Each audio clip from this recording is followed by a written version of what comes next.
الحمد لله الملك الديان، والصلاة والسلام على محمد سيد ولد عدنان وعلى آله وصحبه وتابعه على مر الزمان. أشهد أن لا إله إلا الله وحده لا شريك له المنزه عن الجسمية والجهاد والزمان والمكان. وأشهد أن سيدنا محمدا عبده ورسوله الذي كان خلقه القرآن. أما بعد، عباد الرحمن، فإني أوصيكم ونفسي بتقوى الله المنان القائل في كتابه القرآن: أعوذ بالله من الشيطان الرجيم، بسم الله الرحمن الرحيم. من المؤمنين رجال صدقوا ما عاهدوا الله عليه، فمنهم من قضى نحبه ومنهم من ينتظر وما بدلوا تبديلا. Wallahu a'lam bimuradi. Ma'asyiral muslimin rahimakumullah. Mengawali khutbah pada siang hari yang penuh berkah ini, khatib berwasiat khusus kepada diri khatib umum, berwasiat kepada kita semua untuk meningkatkan ketakwaan kepada Allah Subhanahu wa taala dengan senantiasa berupaya melakukan semua kewajiban dan meninggalkan semua larangan yang telah dilarang oleh Allah Subhanahu wa taala. Hadirin jamaah salat Jumat rahimakumullah. Hari-hari terakhir ini kita disuguhi tontonan yang begitu menyayat dan mengiris hati kita. Bagaimana tidak di era modern yang katanya penjajahan di atas muka bumi telah dihapuskan, kaum Zionis dengan leluasa seenaknya saja menjajah bumi Palestina dan menindas rakyat di sana. Serangan demi serangan terus dilancarkan kepada rakyat yang tidak berdosa. Ratusan nyawa rakyat Palestina telah menjadi korban kekejian dan kebiadaban mereka. Sebagai umat Islam, tentu kita mencintai dan membela Palestina. Palestina bukanlah negeri biasa.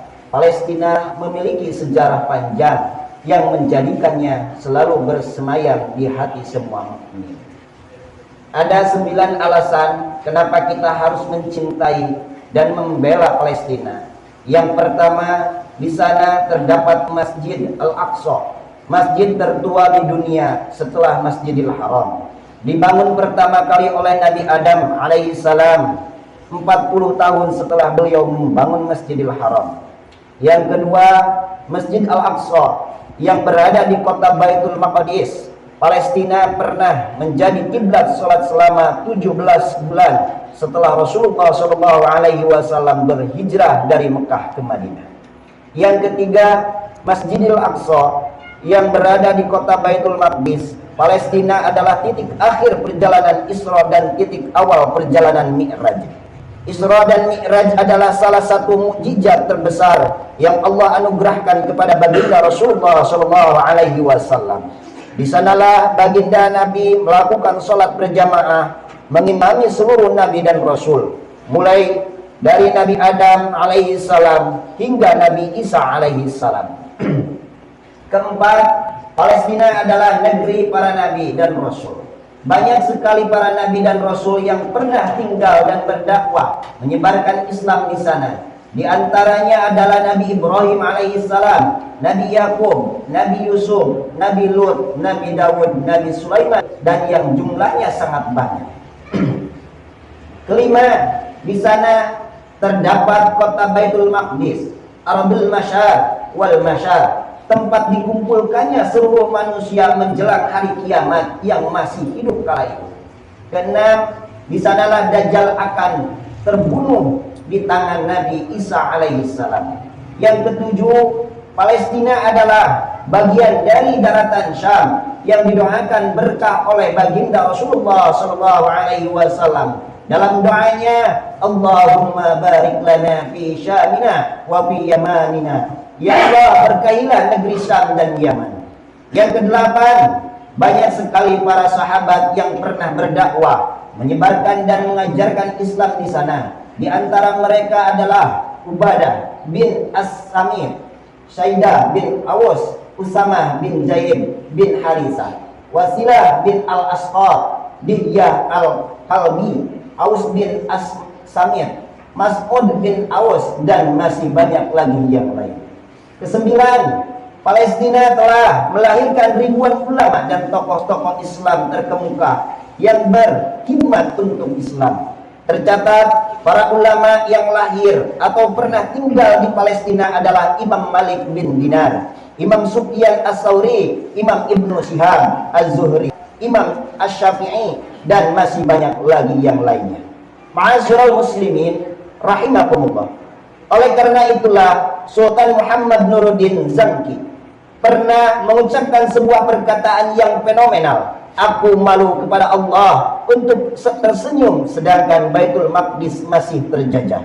Sultan Abdul Hamid kedua bahkan pernah mengatakan, saya tidak akan menjual sejengkal tanah pun dari bumi Palestina.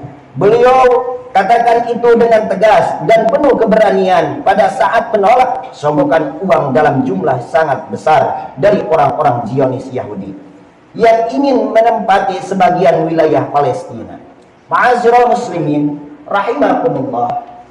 Tidak kalah fenomenal adalah Sultan Salahuddin Al-Ayyubi, didorong oleh kecintaannya yang mendalam kepada bumi Palestina. Pada tanggal 27 Rajab 583 Hijriah, beliau berhasil membebaskan Baitul Maqdis Palestina. Ketika ingin membebaskan Baitul Maqdis, Sultan Salahuddin Al-Ayyubi tidak langsung menyiapkan tentara dan peralatan perang. Akan tetapi yang mula-mula beliau lakukan adalah mempersatukan umat Islam dalam satu ikatan akidah yang benar, yaitu akidah Ahlus Sunnah wal Jamaah. Menurut beliau, kesatuan akidah akan melahirkan kesatuan hati. Kesatuan hati antar umat Islam adalah kekuatan dahsyat yang tidak akan dikalahkan oleh siapapun. Salah satu upaya untuk mewujudkan hal itu, beliau memerintahkan setiap juru adzan di semua wilayah yang beliau kuasai untuk mengumandangkan akidah Asy'ariyah setiap hari sesaat sebelum adzan subuh. Hadirin jamaah salat Jumat rahimakumullah. Sultan Salahuddin Al-Ayyubi adalah penganut madhab Imam Syafi'i dalam fikih dan pengikut madhab Asy'ari dalam akidah. Sang Sultan memiliki perhatian yang sangat besar dalam penyebaran akidah Asy'ariyah. Beliau adalah seorang sultan yang hafal Al-Quran, hafal kitab At-Tanbih, sebuah kitab yang menjelaskan tentang fikih madhab Syafi'i, dan hafal kitab Al-Hamasa, sebuah kitab himpunan bait-bait syair Sultan Salahuddin, sebagaimana dijelaskan Imam Asy'uti dalam Al-Wasail fi Musammarah. Al-Wa'il adalah seorang yang memegang teguh ajaran agama, wara, pejuang, mujahid, dan seorang yang bertakwa. Melihat perhatian khusus Sultan Salahuddin terhadap penyebaran akidah Asy'ariyah, Syekh Muhammad bin Hibatillah Al-Barmaqi lalu menyusun kitab yang berisi bait-bait nazam dalam ilmu akidah Ahlus Sunnah wal Jamaah yang ia beri judul Hada'iq al-Usul wa Jawahir al-Usul. Kitab itu lalu dihadiahkan oleh pengarangnya kepada Sultan Salahuddin Al-Ayyubi. Salahuddin lantas memerintahkan kepada semua madrasah untuk mengajarkan kitab tersebut. Sebab itu kitab itu kemudian terkenal dengan sebuah al-aqidah as-salahiyah. Ma'asyiral muslimin rahimakumullah. Apa yang dapat kita lakukan untuk saudara-saudara kita di Palestina? Berjihad, membantu mereka secara fisik melawan para penjajah, jelas kita tidak mampu. Yang dapat kita lakukan adalah mengulurkan bantuan dana untuk meringankan penderitaan mereka. Minimal kita bantu mereka dengan doa, karena doa adalah senjata seorang mukmin. Ad-du'a asy-syahid. Doa adalah pedang bagi orang mukmin. Hadirin yang dirahmati oleh Allah Subhanahu wa taala. Demikian khutbah singkat pada siang hari yang penuh berkah ini, semoga bermanfaat dan membawa barokah kepada kita semua. Amin ya Allah ya rabbal alamin. Aqulu qawli hadza wastaghfirullah li wa lakum fastaghfiruhu innahu huwal ghafurur rahim.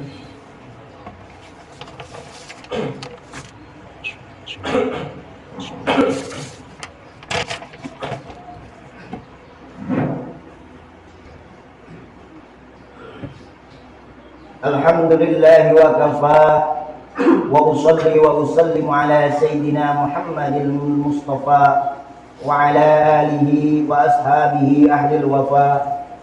Ashhadu an la ilaha illallah wahdahu la syarika lah wa ashhadu anna sayyidina Muhammadan abduhu wa rasuluhu amma ba'd. Fa ya ayyuhal muslimun usikum wa nafsi bi taqwallahil aliyyil azim. Wa'lamu anna Allah amarakum bi amrin 'azim, amarakum bis salati was salami ala nabiyyikal karim. Faqala Allah ta'ala fil Qur'anil karim, inna Allah wa malaikatahu yusholluna 'alan nabi, ya ayyuhalladzina amanu shallu 'alaihi wa sallimu taslima. Allahumma shalli ala sayyidina Muhammad wa ala ali sayyidina Muhammad kama shallaita ala sayyidina Ibrahim wa ala ali sayyidina Ibrahim. وبارك على سيدنا محمد وعلى آل سيدنا محمد كما باركت على سيدنا إبراهيم وعلى آل سيدنا إبراهيم في العالمين إنك حميد مجيد. اللهم اغفر للمسلمين والمسلمات والمؤمنين والمؤمنات الأحياء منهم والأموات. اللهم ادفع عنا البلاء والغلاء والوباء والفحش والمنكر والبغي والسيوف المختلفة والشدائد والمهان ما ظهر منها وما بطن من بلدنا هذا إندونيسيا خاصة ومن بلد فلسطين خاصة ومن بلدان المسلمين عامة إنك على كل شيء قدير. عباد الله إن الله يأمر بالعدل والإحسان وإيتاء ذي القربى وينهى عن الفحشاء والمنكر والبغي يعظكم لعلكم تذكرون فاذكروا الله العظيم يذكركم ولذكر الله أكبر. السلام عليكم ورحمة الله وبركاته.